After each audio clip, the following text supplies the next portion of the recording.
Hello friends, நம்ம இன்றைக்கி வள்ளிம்மா சமையலில் செய்ய போகிறது மாங்காய் ஊறுகாங்க. அதுக்கு தேவையான பொருட்களை பார்க்கலாம். மாங்காய் வந்து 2 கட் பண்ணி வச்சுருக்குறேங்க. இது வந்து இந்த டம்ளரில் 4 டம்ளர் வந்திருக்குங்க. அளவு சொல்கிறேன். 4 வந்துச்சுன்னா அதில் 1/4 டம்ளர் அளவுக்கு நம்ம கடுகு எடுத்து வச்சுக்கலாங்க. பெருங்காயம் கொஞ்சம், வெந்தயம் வந்து 2 ஸ்பூனுங்க. முதல்ல கடுகு வறுக்க போகிறோங்க. இது மாதிரி ஒரு கடாய் வச்சு நம்ம கடுகு வறுக்கலாங்க. ட்ரையாக தான் வறுக்கணும். நம்ம வந்து எண்ணெய் ஊற்றக்கூடாதுங்க.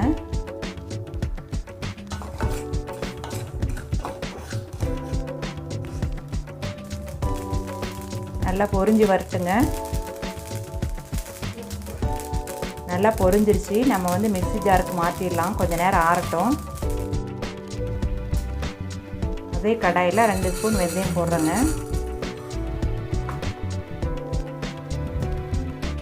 இது கொஞ்சம் ப்ரௌன் ஆகட்டும். வறுக்கலாம் நல்லா.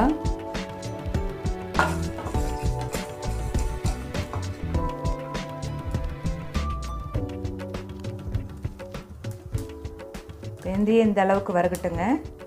வறுத்துருச்சு. நம்ம எடுத்து மிக்ஸி ஜாருக்கு மாற்றிடலாம்.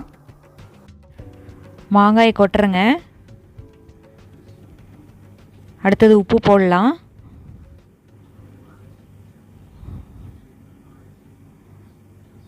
அரை டம்ளர் உப்பு போட்டிருக்கேங்க.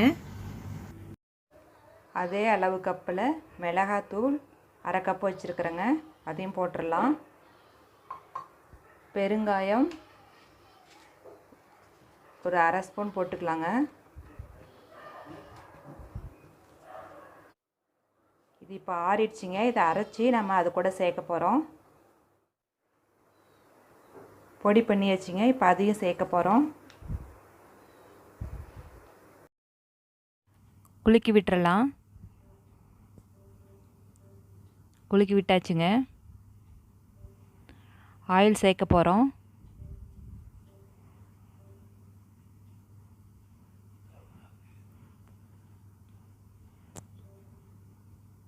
கலந்து விடலாங்க. கலந்து விட்டாச்சு.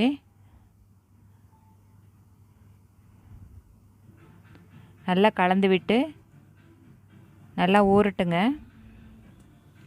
அடுத்த நாள் காலையில் பார்க்கலாங்க. எண்ணெயெல்லாம் மேலே திரண்டு வந்து நிற்கும்.